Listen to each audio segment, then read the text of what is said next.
So we are going to be making these little patches, which were just cut from a piece of fabric that I've made myself. And there are two steps to making these patches. The first is to create the large piece of material, and then the second is to embellish it with add-ons, and I've mostly embellished these here with metallic threads.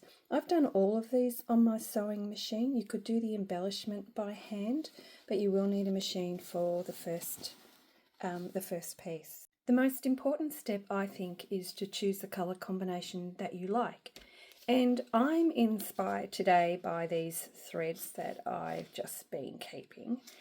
And so I've found some fabrics that I have.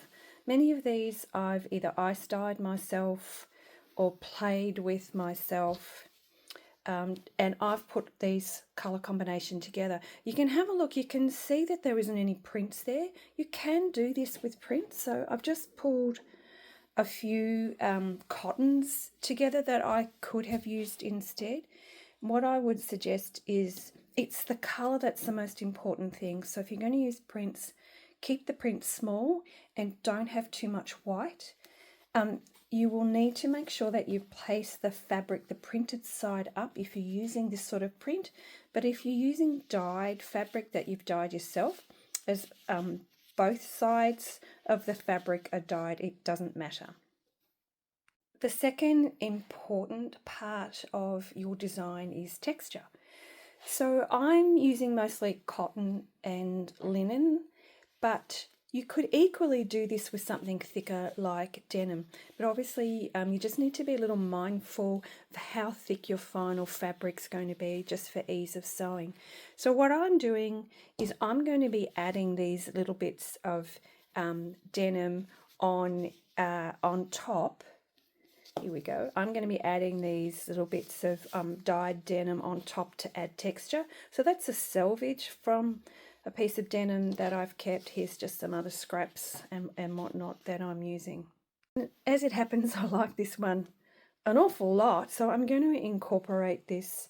Doesn't have too much white in it, but I think those colours go together really nicely. Have a closer look at one of these made patches.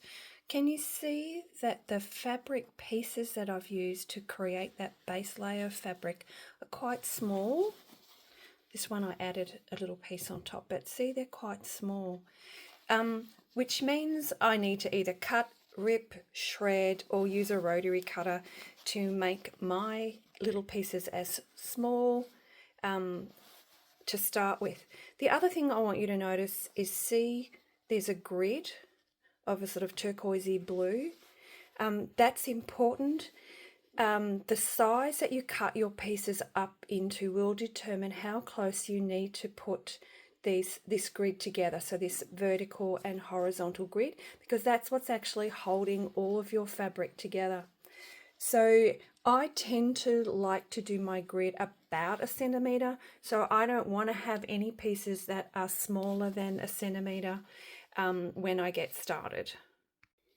And here are pieces that I previously made. You can see the grids, and you can see a lot easier because I don't have embellishments on top.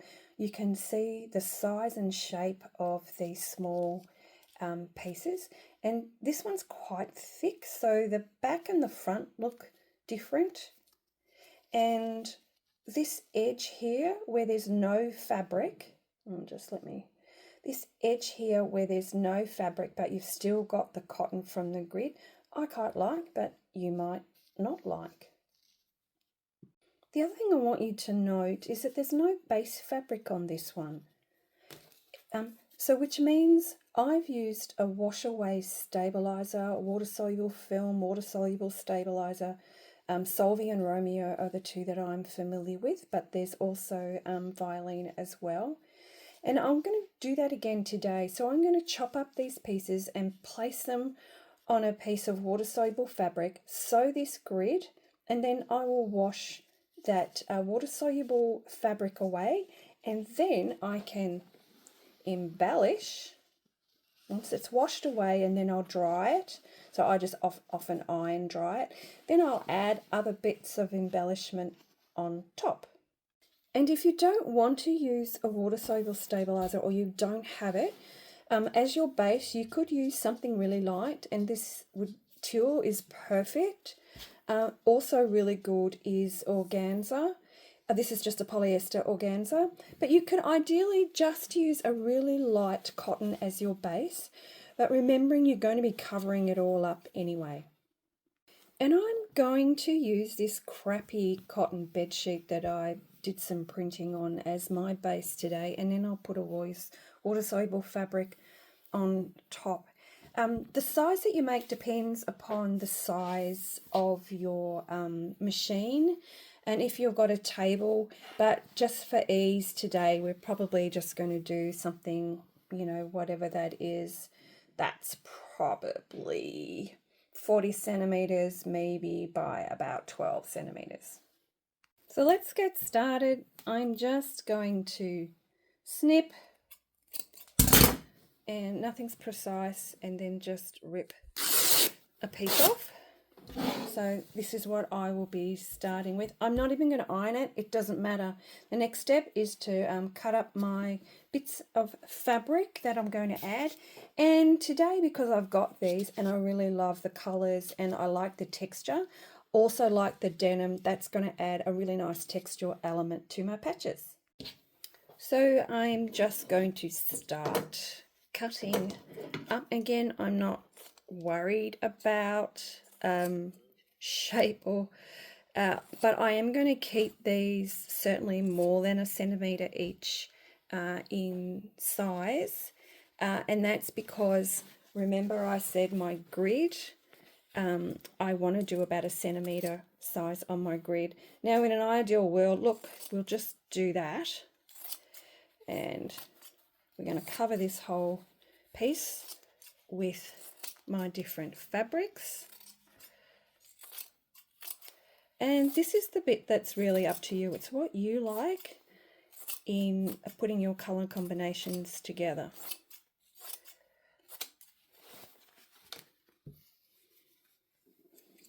So we'll have to speed up this process because you don't really want to watch me doing this. But this is the time when you just listen to a good audiobook. We will need to pin some of this down. The smaller it is, obviously the easier it is, the less pins you're going to use, etc. Look at this lovely colour. And again, you can see I'm not ironing anything. You could if you wanted to. From my point of view, if they sort of fold over, it doesn't matter to me. And also in particular, I'm using quite light fabrics, so I'm not going to have an issue with something being too thick. I would recommend that you use a denim needle anyway. It does actually make your life a little bit easier in case you've accidentally got it too thick. So this is some of the textural element that I'm adding. And again, I probably want my textural bits on top so that you see them. So this is the cut up scraps on this piece of cotton, and here's the bits of threads that I've been collecting. I'm not going to use all of them, but pretty much this is all I do is plonk them on wherever. I'm not paying that much attention to where they go. These will add a really nice textural element. If you've got anything metallic, that they look good. And look, see the knots? It doesn't matter. I'm just going to chop those up and add them on. So it's a really good way to use any old threads that you might have or that you've got from an op shop. So let's just keep adding, and we'll just add a little bit of that sort of green, and that red's just beautiful. Don't want too much of this pink at all. So just, I don't really want like a big lump of the thread, so if it's all the one color I tend to try and distribute it, but if it's already mixed up, then you know, putting sort of a lump or so down also works. And I've just found this a velour it's stretch, so you can still use stretch, and I really just like the colours and the shine. So I find anything that has a shine on it looks really good, so especially if you've got silk is absolutely fabulous. I just need to be mindful that I want this side up, so I might just have to once I've cut the pieces, I might have to go around and put them all up the right way, because they'll probably fall, you know, Murphy's Law, they'll fall where I don't want them to. So we'll just chop those up.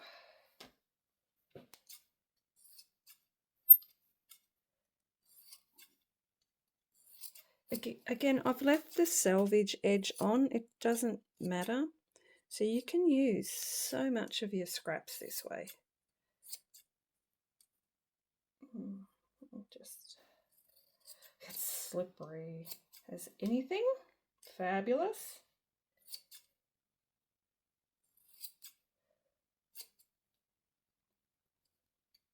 This bit's and there. It's quite a strong colour, so I just want to move that one around. And now I'm ready to add my solvy. So I've just cut a piece, and I like it because it's relatively see-through, and I'm going to pin this down. So I'll put a series of pins, and that's really just to hold everything together, because now I've got to pick this up and put it under my machine to start sewing the grid.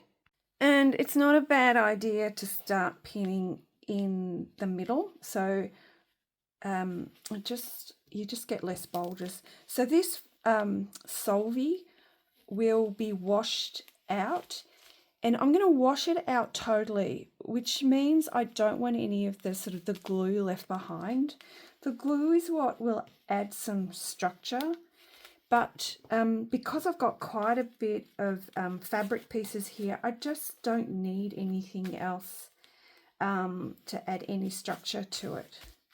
So I'm just pinning, and I'm pinning all the way through. I'm not worried if I've got little bits of gaps where I can see the fabric underneath. But I haven't used white, because even just a little bit of white showing seems to draw the eye to that sort of area. So we're just pinning as we go. So I'm using pins that have got bobbles or plastic on the end. One, they're a bit longer and they're easy to see. I just prefer not to sew over the pins, but you can see I can now pick it up pretty easily, and I can pop that under my machine.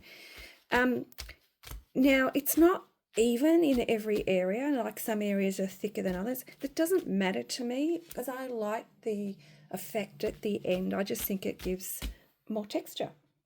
Now you can see I'm using a table, and the important thing is that the piece of fabric that you're making is smaller than your table.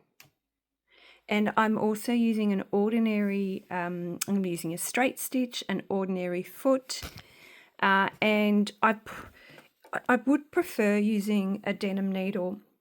This isn't so thick, so you could get away with using a universal one.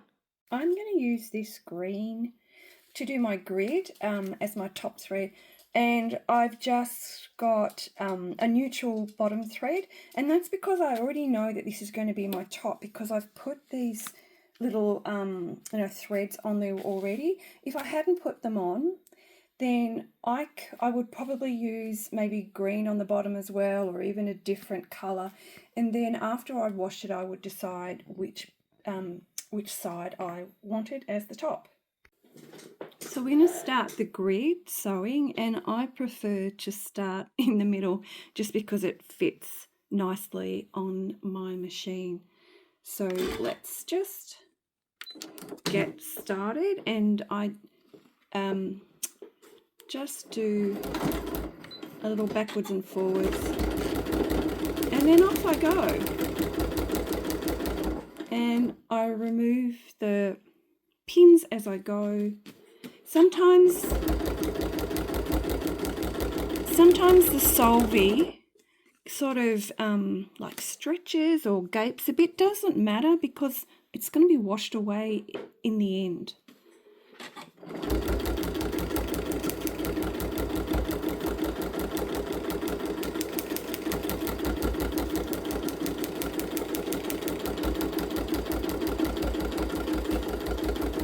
Now I like to go all the way to the end and out a little bit, and the reason is I like the look of just having the stitching without any fabric underneath. So I've come to the end, spin it around and come up about 1 centimetre. And again, you can just go back over it, like if you go, oh gosh, well I've gone 2 centimetres, you can just come back later and do another line of stitching. It's very, very forgiving. If you wanted to be fancy, you could use fancy stitches here. I just like this bit as a bit of a background, so I just tend to use a plain stitch. So again, I'll go down, but I won't watch you. You won't need to watch all of this. I've gone over the edge again. Essentially, I'm just sewing through the solvy. There's no fabric underneath, but it doesn't matter. Let's go down. I'm also not worried about measuring, you know, I say about 1 centimetre. Doesn't matter. In fact, I can see this is not straight.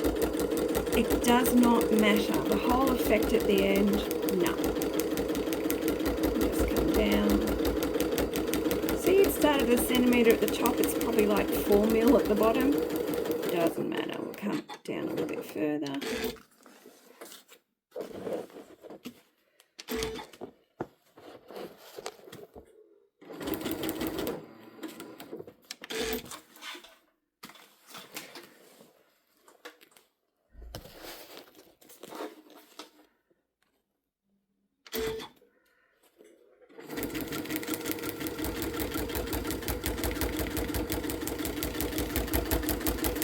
See, the lines aren't straight.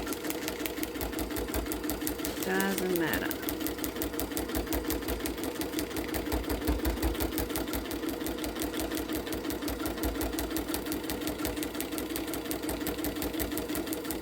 And you can see the pulling in the, just get the pin, the bits of pulling around the stitching. It doesn't matter, that will all be washed away. So I've done half of the vertical lines. So now I'm going to turn this 90 degrees, and I'm now going to come this way, and I'll go all the way up to the end. So essentially what will happen is I'll have a grid, so of about 1 centimetre square each. Every piece of this new fabric will be covered in a grid. So here is the piece with its grid, and there's the back, so that's just that plain bit of fabric that I use. Now you can see that I just didn't cut this square. It doesn't matter. I will trim the water-soluble fabric off, and it's only because it's going to get washed away anyway and will end up down the sink. So I'm going to wash this next in warm water, and I'm going to wash it maybe about a minute. That's where I'll start with. It doesn't matter if you overwash it because we're going to be removing all of this water-soluble stabilizer, and I'll know it's been removed when it's not frothy anymore and it's not sticky or slimy on my hands.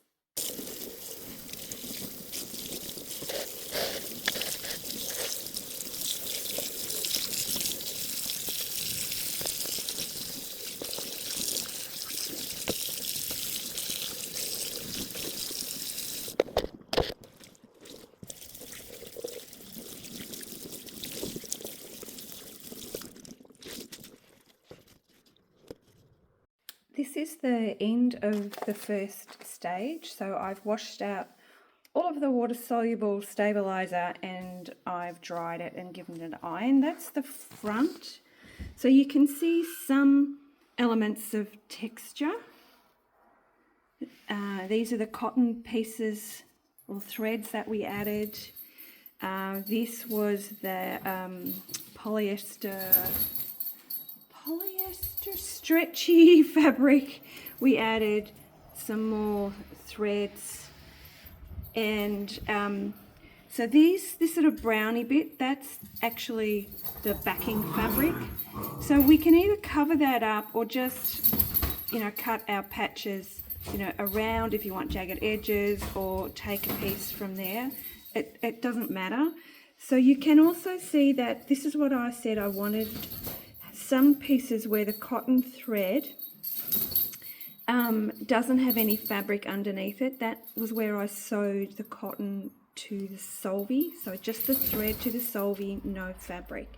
And sort of there's more of this up there. Let's look at a different piece.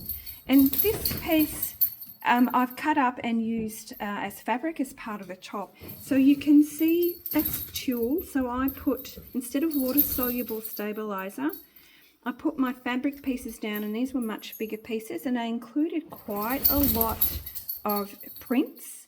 So I put tulle on the top, and I also put tulle on the bottom. And while I didn't do a straight grid, but there's just lots of intersecting lines. So if you don't want to do straight up and down, you can just make sure that your lines intersect. And this is the end of stage 2 for this piece, because after stage 1, I then added additional threads to give a really textured effect.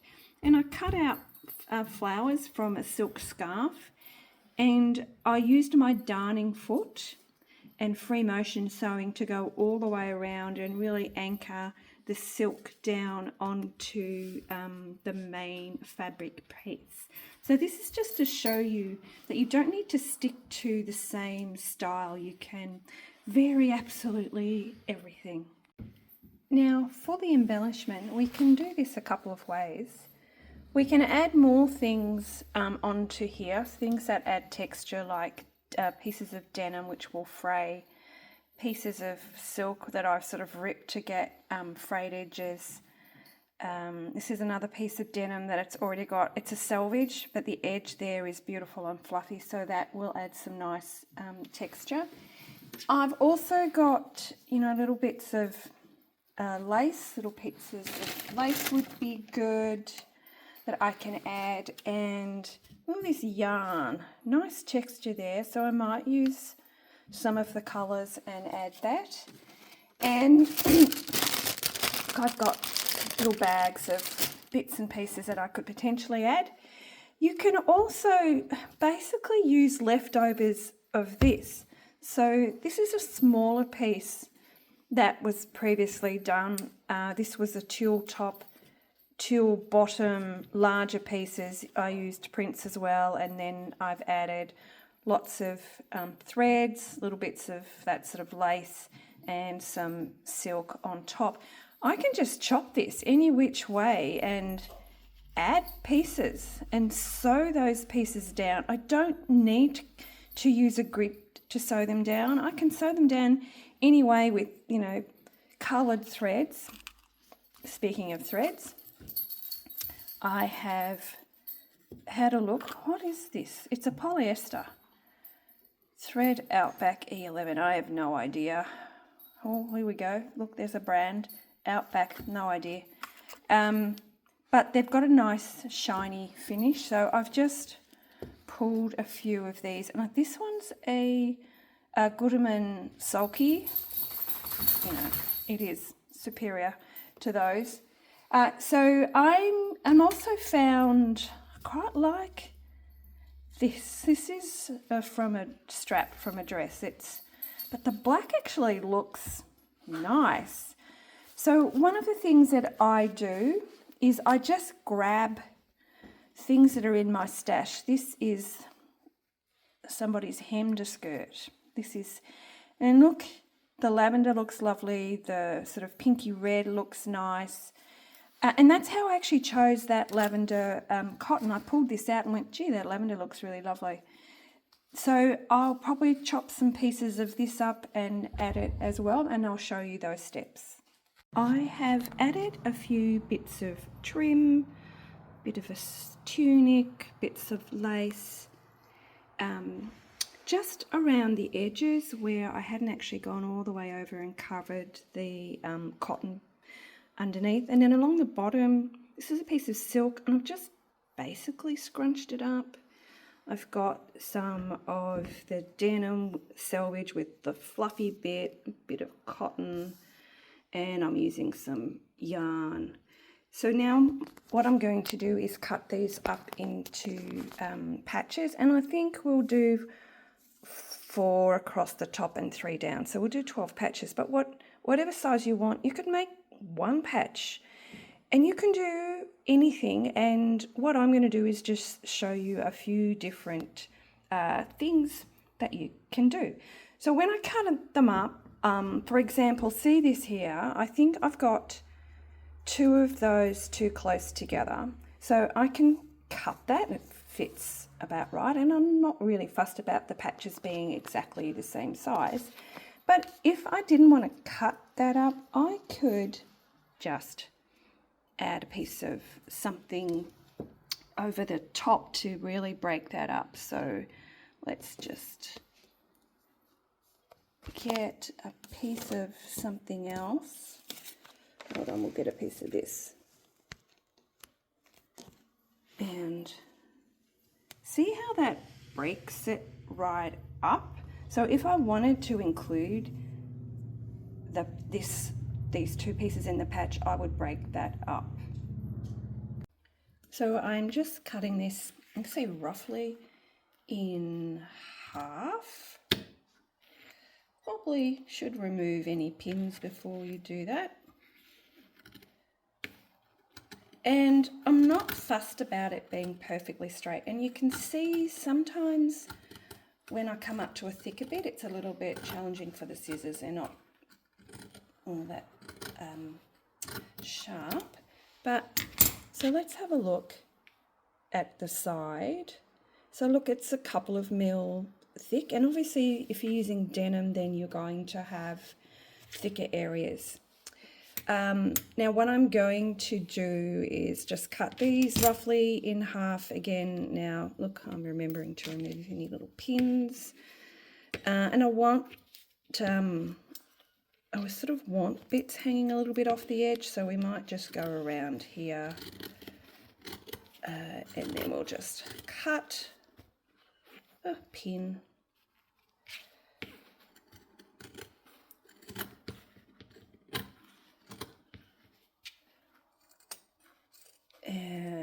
And now I think we're going to do this and have 3 areas.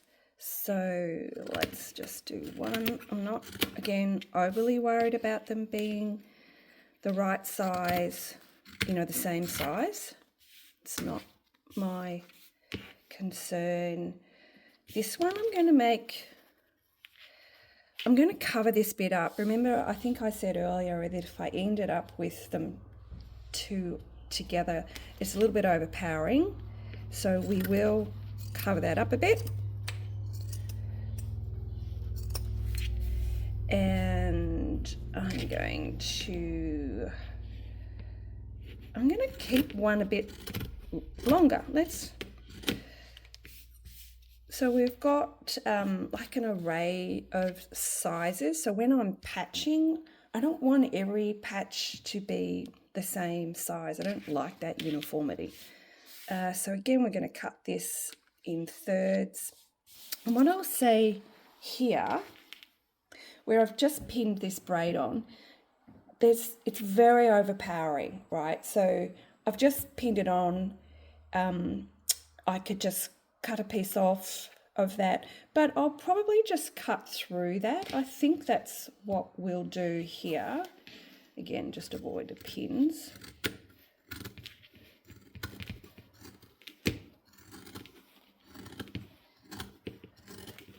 sharpen the scissors.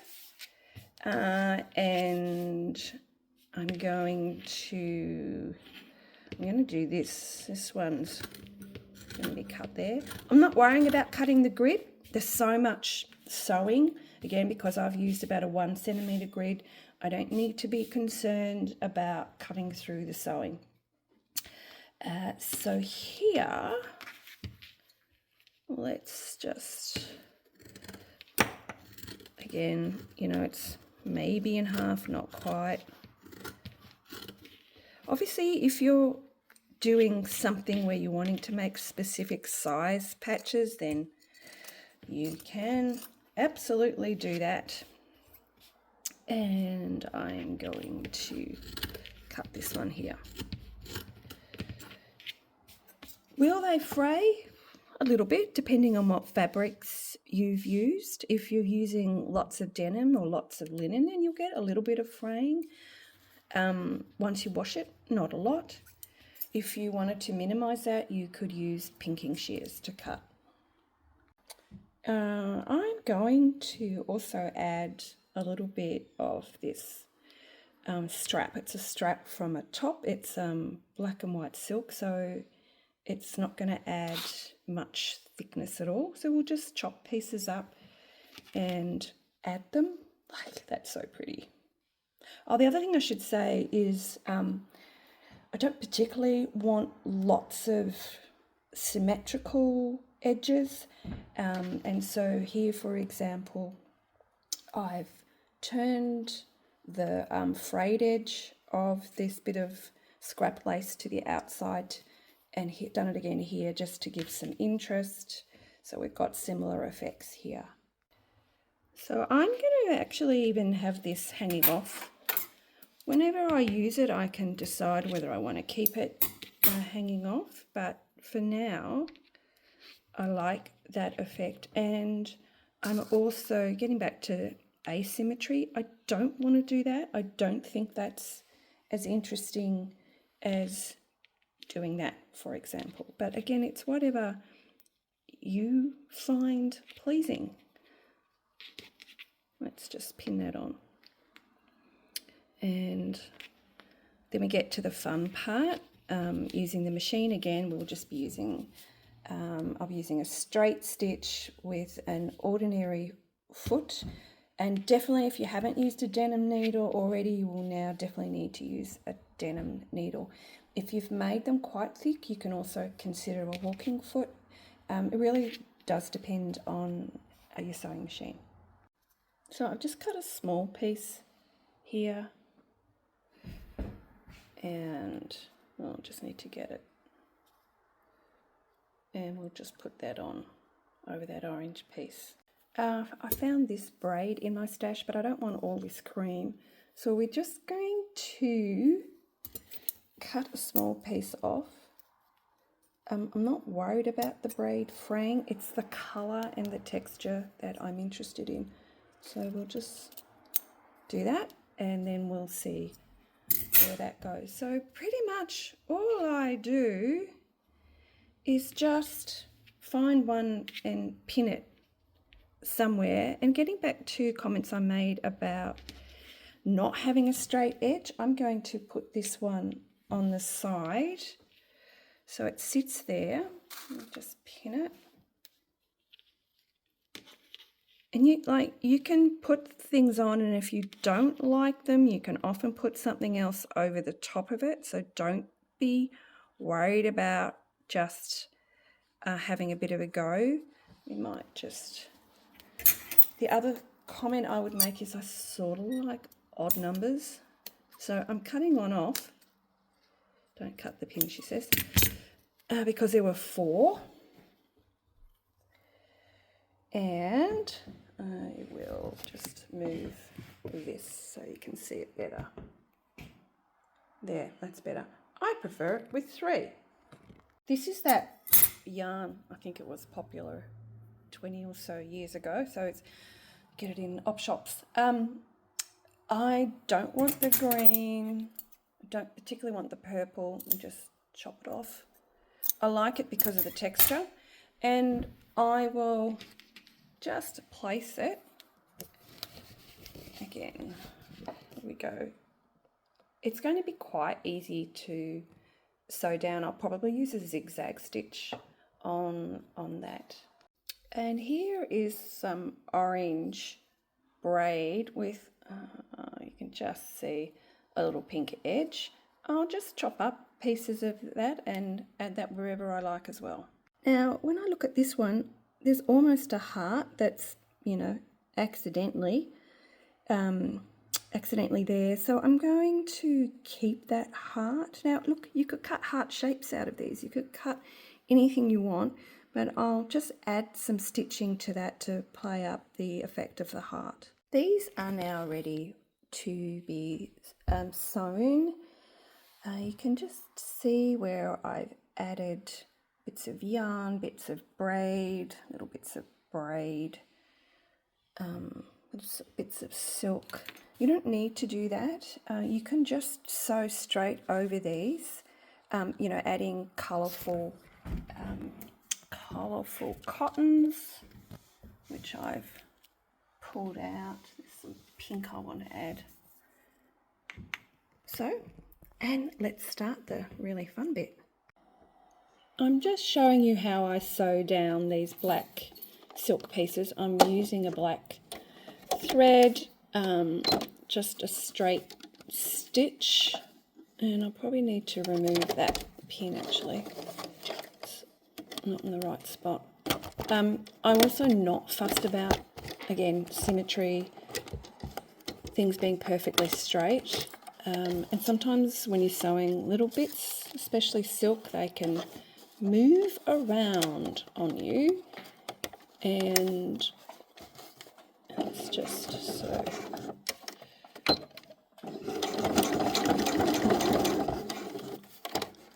See, it's moving around.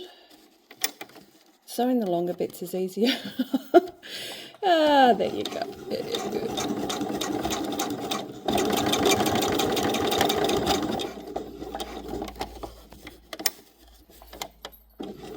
When you're sewing with something like silk, if you've got a cut end, it will fray. So I've got a couple of cut ends. Again, it doesn't worry me. If that's not your jam, then make sure you don't have cut ends. But we'll go all the way around, and that's just to make sure it doesn't lift. And I'm using a really old, cheap sewing machine to do this. I need to cut it. Alright, so that's just one little bit on it. I've just threaded with some of the cotton Gutermann silky thread, and I'm not adding anything else to this piece, so I've just added that. And all I'm going to do is add some stitching, and I'm just doing it haphazardly, I guess. I'll still anchor the stitches, so we'll still anchor,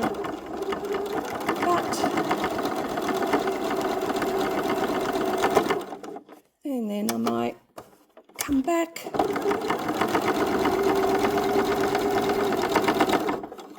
and go down again.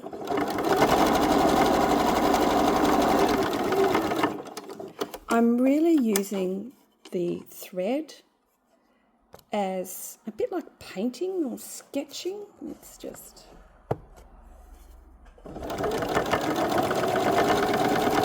so I'm building up, I guess, more layers of colour.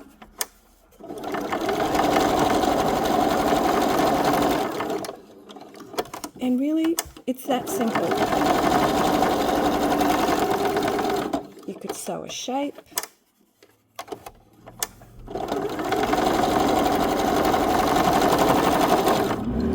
I won't cover the whole thing with stitch, but if you've got any loose pieces that you want to tack down a bit more, you can do that.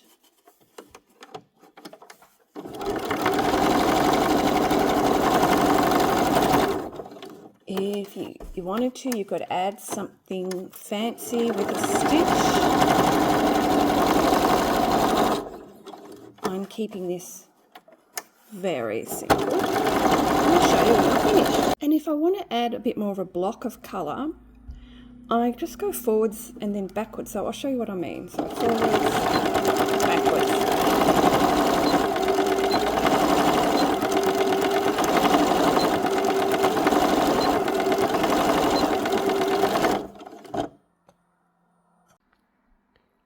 I've just changed the colour thread over to a turquoise, and I'm adding some zigzag stitch. I quite like the decorative effect, and here I'm just sewing braid and yarn together. Just need to get rid of those pins. I've put the zigzag stitch down in the turquoise, and see the lovely textural effects you get with zigzag, with the yarn, with the fluffy bits everywhere, and then with that braid. And at the top here, this is where I deliberately didn't have any fabric when I was sewing the grid, so you get, I think, a nice effect. So the way I work is I just put one colour thread on the machine, and I add that thread to as many of the patches that I want. So right now I'm using this turquoise, but I've previously gone around this section in pink. And here's what I really like. This was this bit of braid that had lots of beige. I chopped quite a bit of it off. But actually when you add a bit of turquoise to that pink, it really, I think, looks quite lovely. So looking at this one, it's way too plain, even though I've added some stitching. And I've added these little textural pieces. So I've just cut up a couple more elements, and I think I want this. I'm just holding the phone, so not ideal. I'm going to put this. This is annoying. I'm going to, bear with me. I'm going to put that there, and I've got this little bit of fluffy yarn which I'm going to add on, but it's really this side I think that's a bit dull, so we're going to put that on there. And I've cut up some gold braid, which I quite like as well, and then somehow we're going to get this here. I've just got pink back on the machine, so I'm just in fact going to sew everything down with the pink, and we'll see what it looks like. I didn't mean to leave it on zigzag, but I did, and you know what, I quite like that effect. So I've put those pieces on and it looks much better. In the end I didn't put it on the way I originally thought, but I guess that's just how these are. They're incredibly organic, and you can change your mind.